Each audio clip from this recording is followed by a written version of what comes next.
Thank you.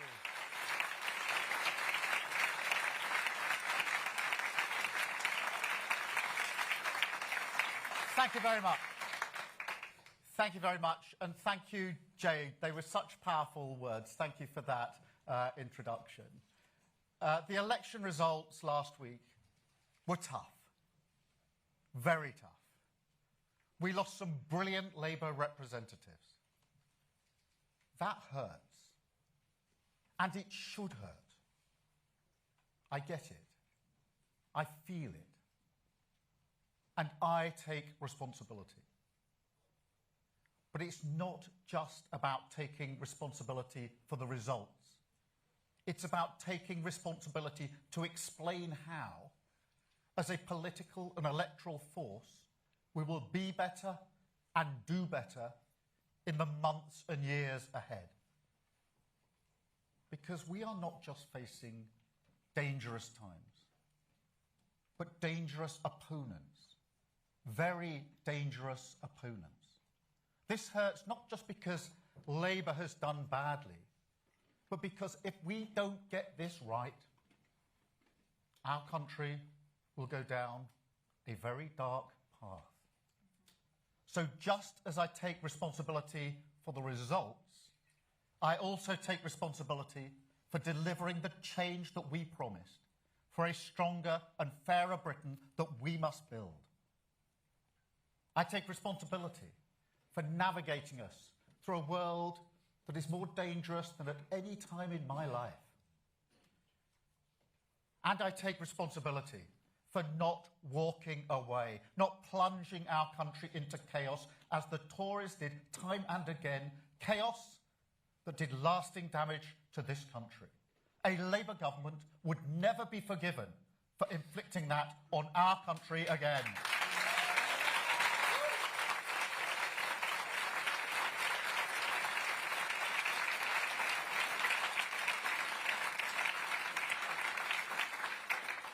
I know that people are frustrated by the state of Britain, frustrated by politics, and some people frustrated with me. I know I have my doubters, and I know I need to prove them wrong, and I will. So let me start on a personal note. Like every Prime Minister, I've learned a lot in the first 2 years in the job. In terms of the policy challenges that our country faces, incremental change won't cut it.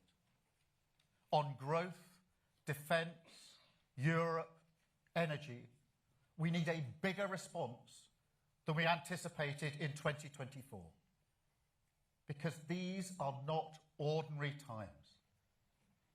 And this is a political challenge just as much as it's a policy challenge. Delivery is, of course, essential, but it's not sufficient on its own to address the frustration that voters feel. We're battling reform and the Greens, but at a deeper level, we're battling the despair on which they prey, despair that they exploit and amplify. And so analysis matters, but argument matters more. Evidence matters, but so too does emotion. Stories beat spreadsheets. People need hope. So we will face up to the big challenges, and we will make the big arguments, the Labour case, that only Labour values and Labour policies can ensure our country not only weathers these storms, but emerges stronger and fairer. And the Labour case, that neither Nigel Farage nor Zach Polansky offers our country the serious progressive leadership that these times demand.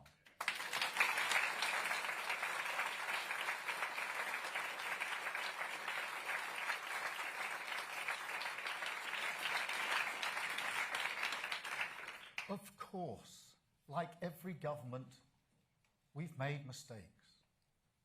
But we got the big political choices right. I mean, if we'd listened to the advice of other parties, right now we'd be stuck in a standoff with Iran, having been dragged into a war that is not in our interest, and I will never do that.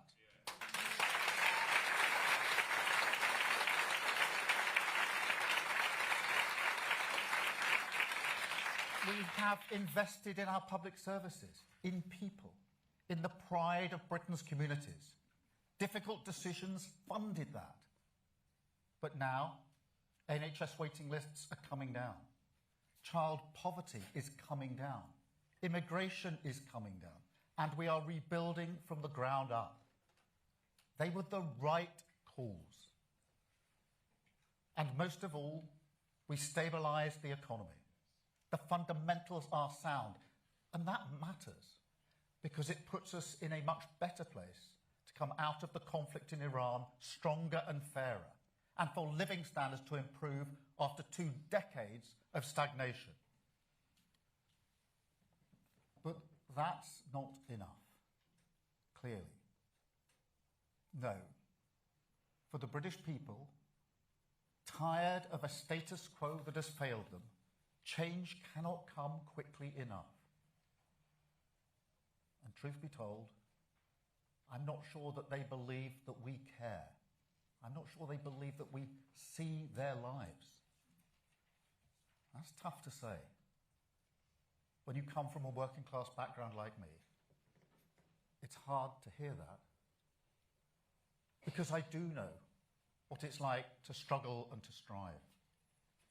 But what I take from it is that I've spent too much time talking about what I am doing for working people and not enough time talking about why or who I stand for. Because I can see how hard life has been during these decades of crisis. I can see that very clearly. My late brother Nick spent all his adult life going from one job to the next. The status quo did not work for him. My sister is a carer, working long hours on low pay, year after year after year. She didn't even get sick pay in the pandemic. The status quo did not work for her. For too long, we've ignored people like that. And there are millions of people in that boat, millions of people who don't get the dignity, the respect, the chance that they deserve to go as far as their talent and effort should take them. Millions of people held back because the status quo in this country does not work for them. I am fighting for them. We are fighting for them. I am their Prime Minister and this is their government.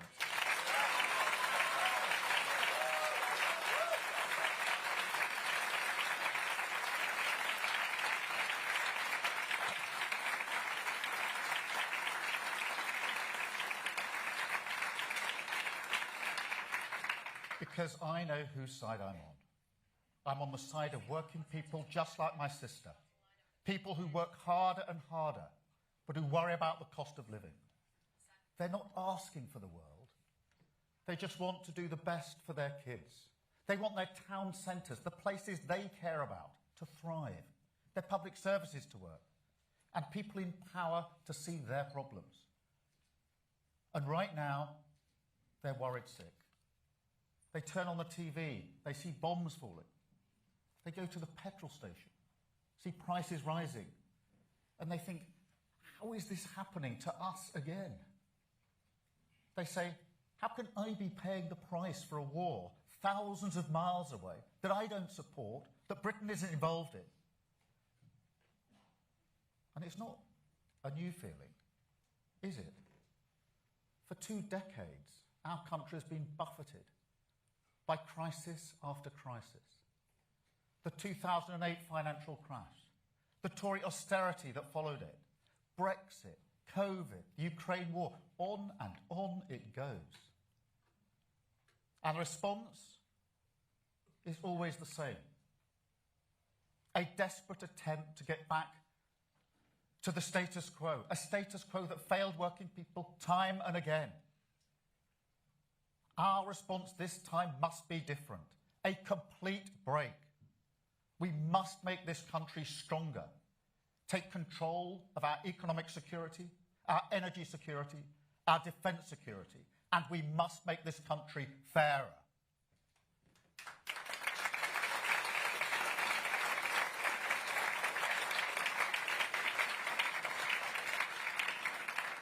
Strength through fairness. That is my compass in this world. It is a core Labour argument. And in the coming days, you will see those values writ large in the King's speech. And you will see hope, urgency, and exactly whose side we're on reflected in everything we say and everything we do. So let me give you 3 examples today, starting with British Steel.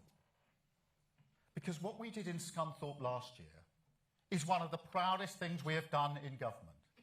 That plant was hours away from closure, and that is thousands of jobs gone, an entire region decimated, Britain's security exposed.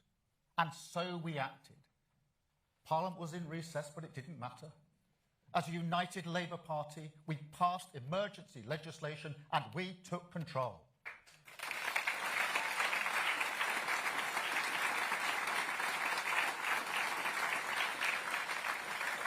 And we must bring that same urgency to everything now, starting, appropriately enough, with Scunthorpe, because steel is the ultimate sovereign capability.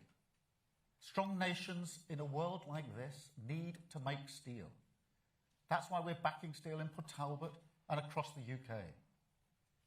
But in Scunthorpe, we've been negotiating with the current owner, and a commercial sale has not been possible. And now a public interest test could be met. So I can announce that legislation will be brought forward this week to give the government powers, subject to that public interest test, to take full national ownership of British Steel.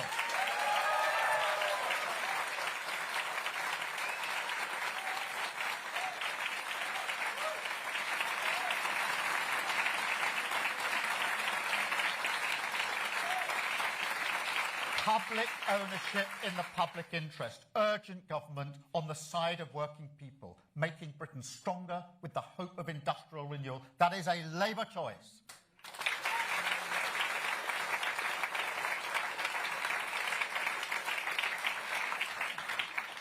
Second example, Europe. And I'm sorry, but I need to take a bit of a detour on this, because I want to remind you what Nigel Farage said about Brexit. He said it would make us richer. Wrong. It made us poorer.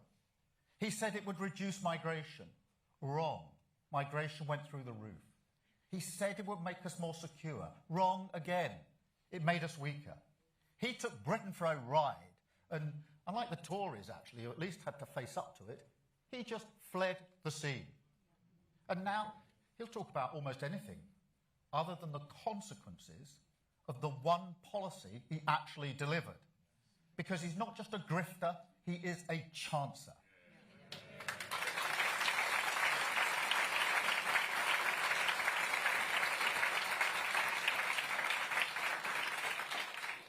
And so at the next EU summit, I will set a new direction for Britain.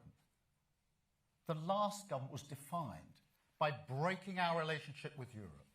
This Labour government will be defined by rebuilding our relationship with Europe, by putting Britain at the heart of Europe, so that we are stronger on the economy, stronger on trade, stronger on defence, you name it. Because standing shoulder to shoulder with the countries that most share our interests, our values, and our enemies, that is the right choice for Britain. That is the Labour choice.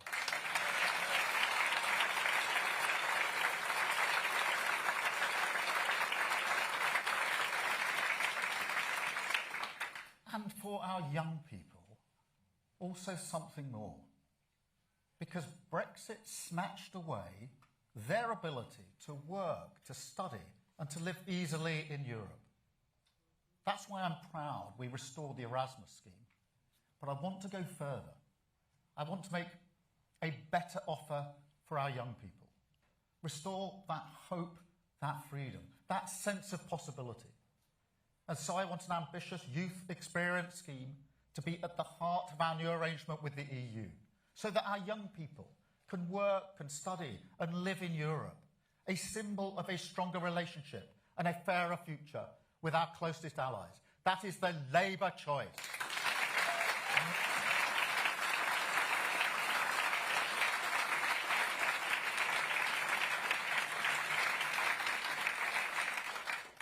And third, the greatest hope.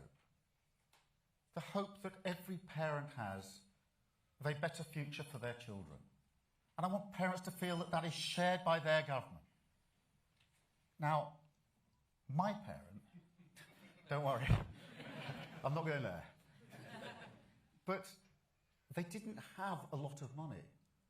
And my mum was seriously ill for almost all of her life. But when they were in their later years, reflecting on what gave their life meaning, I could see that, as well as their hope in us, their kids, what comforted them was the idea that they had contributed to a Britain that was getting better for young people, that kids now had a better opportunity than they did. And so I have always been driven by the idea that every child should go as far as their talent or effort takes them. It's a beautiful idea, shared widely across this country. We tell ourselves stories about it, don't we? Stories, not unlike mine, about the working class kids who do make it. And I don't blame people for telling those stories. It's important to tell those stories. But it's not everyone, is it? So when I say every child should have the opportunity to go as far as their talent or effort takes them, I mean every child. I mean the kids who are growing up in poverty, the kids who have special educational needs, the kids who can't get a job, and the kids who are ignored, frankly, because society often only puts those who go to university on a pedestal. We don't really see anything else as success. And that is wrong, deeply wrong. So we will go much further on our investment in apprenticeships, in technical excellence colleges, in special educational needs. We will make sure that every young person struggling to find a job will get a guaranteed offer of a job, training or work placement. And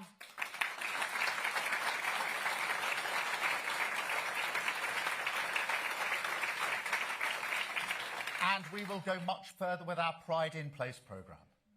Back the millions of people who give their time and their effort to young people in their community. We will back them, not just with money, but with power.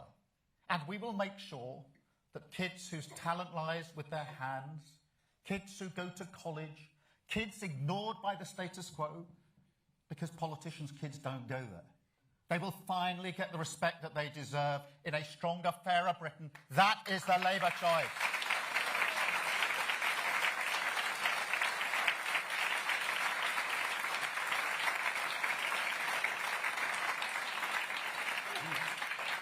These are just a few examples, but they show the urgency in hope in our direction. They show the Labour values we will be guided for. And they show, frankly, the lessons that we will learn. Now, other parties will draw different lessons. In fact, they already are. They want more grievance politics, more division, more pointing at Britain's problems, looking not for solutions, but for someone to blame. Now, that's fine if it's me, if it's politicians, that's the job. But increasingly, it's not. It's other people in this country. And I don't think that's British. That is not the decency and respect that we are known for. But it's here. That politics is with us now. And you'll see it again on Saturday at a march designed to confront and intimidate this diversity and this diverse country. That is why this Labour government will block far-right agitators from travelling to Britain for that event. Because we will not allow people to come to the UK, to threaten our communities and spread hate on our streets.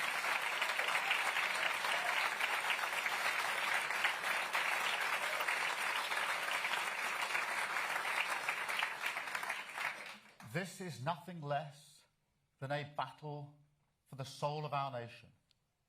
And I want to be crystal clear about how we will win it.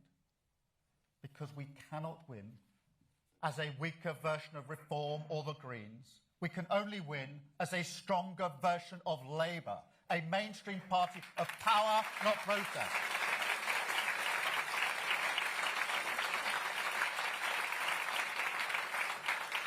And I also want to be really clear on this, because I will never stop fighting for the decent, respectful, diverse country that I love. I will never give up on the hope we can unlock in this country, the hope of renters for security in their home, of workers for fairness at work, of public services freed from austerity, the hope of European solidarity, of community pride, of the people who paint over the graffiti that is racist, a country taking control of its future, our spirit unchanged, our resolve unbroken, the hope of a country that can and will become a stronger, fairer Britain. That is the hope I'm fighting for. That is the hope we are fighting for. That is the Labour choice.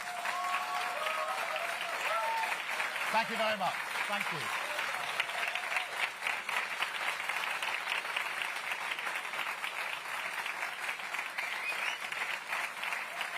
Thank you very much.